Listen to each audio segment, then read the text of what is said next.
নমস্কার বন্ধুরা, আজকের ভিডিওটি শুরু করার প্রথমেই জানাবো শনিবার রাত থেকে সেক্টর 5-এর রুট ডাইভারশন হতে চলেছে।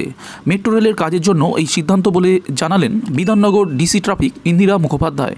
তিনি আরও কি জানিয়েছেন বিস্তারিত আলোচনায় যাওয়ার পূর্বে আজকের ভিডিওটির প্রথম বোনাস আপডেটটিতে জানাবো পরিষেবা শুরু করার 38 বছর পরে উত্তর দক্ষিণ মেট্রোর পরিকাঠামোয় বড়সড় রদবদল আনতে তৎপর হলেন মেট্রো কর্তৃপক্ষ। মাত্র 2.5 মিনিটের ব্যবধানে ট্রেন চালাতে প্রায় 4 দশকে পুরনো ইস্পাতের থার্ড রেল বদলে অ্যালুমিনিয়ামের থার্ড রেল বসাতে চলেছে তারা। Singapore, London, Moscow, Istanbul, Berlin শহরের মেট্রোর অভিজ্ঞতা থেকে শিক্ষা নিয়ে এই পরিবর্তন আনা হচ্ছে বলে রেল সূত্রের খবর। ওই সব দেশে শুরুর দিকে ইস্পাতের থার্ড রেল ব্যবহার করা হলে পরে তা বদলে অ্যালুমিনিয়ামের করা হয়। প্রসঙ্গত, ইস্পাতের তুলনায় অ্যালুমিনিয়াম উত্তম পরিবাহী। অ্যালুমিনিয়ামের থার্ড রেলে বিদ্যুতের অপচয় ইস্পাতের তুলনায় অনেকটাই কম। অত্যাধিক রোদের কারণে বিদ্যুৎ পরিবহনের সময় ইস্পাতের থার্ড রেল গরমে খুব বেশি গরম হয়, তাই তাপমাত্রা বৃদ্ধি একটানা বিদ্যুৎ প্রবাহের ক্ষেত্রে আরও রোধ বাড়িয়ে বেশি বাধার সৃষ্টি করে। এর ফলে ইস্পাতের থার্ড রেল থেকে প্রায় স্ফুলিঙ্গ সৃষ্টি হওয়ার ঘটনা ঘটে। তাছাড়া ট্রেনের বৈদ্যুতিক মোটরে তড়িৎ প্রবাহ অনিয়মিত হয়ে পড়ে। এর ফলে মেট্রো চলাচলেও ব্যাঘাত ঘটে। মূলত এই অসুবিধা দূর করতেই পরের দিকে কলকাতা ইস্ট ওয়েস্ট মেট্রো ছাড়াও জোকা থেকে তালাতলা এবং নিউ গড়িয়া থেকে রুবি মেট্রোয়ে অ্যালুমিনিয়ামের থার্ড রেল ব্যবহার করা হয়েছে। সেদিক থেকে এই ব্যবস্থা নতুন না হলেও 4 দশকের পুরনো ইস্পাতের থার্ড রেল বদলে সেখানে অ্যালুমিনিয়ামের রেল বসানো অবশ্যই অভিনব। এই প্রসঙ্গে মেট্রো রেলের মুখ্য জনসংযোগ আধিকারিক কৌশিক মিত্র জানিয়েছেন, আগামী 2 বছরের মধ্যে প্রথম পর্যায়ে দমদম থেকে মহানায়ক উত্তম কুমার স্টেশনের মধ্যে এই কাজ সম্পূর্ণ করা হবে। বন্ধুরা, আজকের ভিডিওর দ্বিতীয় বোনাস আপডেটটি হলো স্বাধীনতা দিবসে মেট্রোর প্রথম ও শেষ পরিষেবার সময়ে কোনো বদল নেই, তবে দুটি মেট্রোর মধ্যে সময়ের ব্যবধান বাড়বে। বৃহস্পতিবার বিজ্ঞপ্তি দিয়ে জানালেন মেট্রো রেল কর্তৃপক্ষ, আগামী মঙ্গলবার উত্তর দক্ষিণ করিডোরে অর্থাৎ ব্লু লাইন 188টি মেট্রো চালানো হবে, 94টি আপে এবং 94টি ডাউনে। পূর্ব পশ্চিম করিডোরে অর্থাৎ গ্রিন লাইনে 90টি ট্রেন চালানো হবে। অন্যান্য দিনের মতো আগামী মঙ্গলবার দমদম থেকে কবি সুভাষগামী মেট্রো ছাড়বে সকাল 6:50 ওই একই সময় কবি সুভাষ থেকে ছাড়বে দক্ষিণেশ্বরগামী মেট্রো। দমদম থেকে দক্ষিণেশ্বরগামী ট্রেন ছাড়বে সকাল 6:55। দক্ষিণেশ্বর থেকে কবি সুভাষগামী মেট্রো ছাড়বে সকাল 7টায়।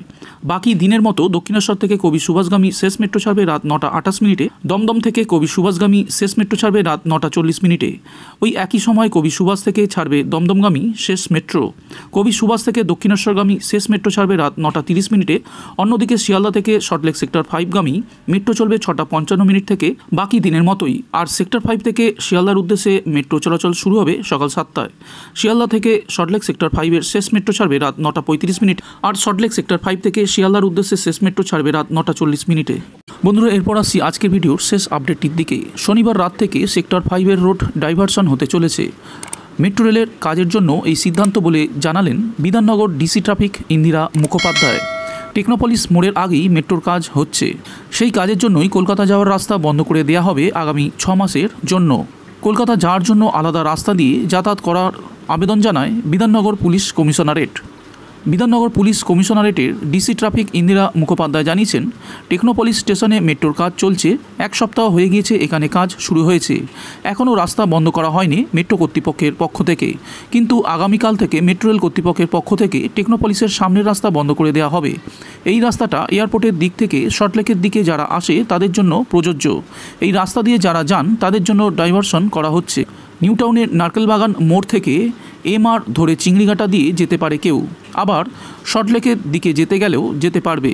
আর একটা বিকল্প রাস্তা তৈরি হয়েছে নারকেলবাগান মোড় থেকে নতুন ব্রিজ ধরে Godrej water side ring road ধরে SDF হয়ে চিংড়িঘাটা। মেট্রো স্টেশনের কাজের জন্য টেকনোপলিসের সামনে লাল বক্স করে দেওয়া হয়েছে। কলকাতা লেন পুরোপুরি বন্ধ থাকবে। নিউ টাউন বক্স ব্রিজ থেকে নেমে কেয়া মোটরস হয়ে ফিলিপস মোড়, RS সফটওয়্যার মোড় হয়ে কলকাতার দিকে যেতে পারবেন। যদি কেউ মনে করেন LB রোড বা সল্টলেকের দিকে যাওয়া প্রয়োজন, তাহলে কেয়া মোটরসের সামনে হয়ে টেকনোপলিস বিল্ডিংয়ের ব্যাক সাইড দিয়ে নিজের গন্তব্যে পৌঁছে যেতে পারবেন। রোড ডাইভারশন দেয়া আছে, তাতেও যদি কারো অসুবিধা হয় তাহলে ট্রাফিক কন্ট্রোল রুমের রুটিন নম্বরে যোগাযোগ করতে পারেন। শুধুমাত্র কলকাতাগামী গাড়িগুলোর জন্যই এই ডাইভারশন।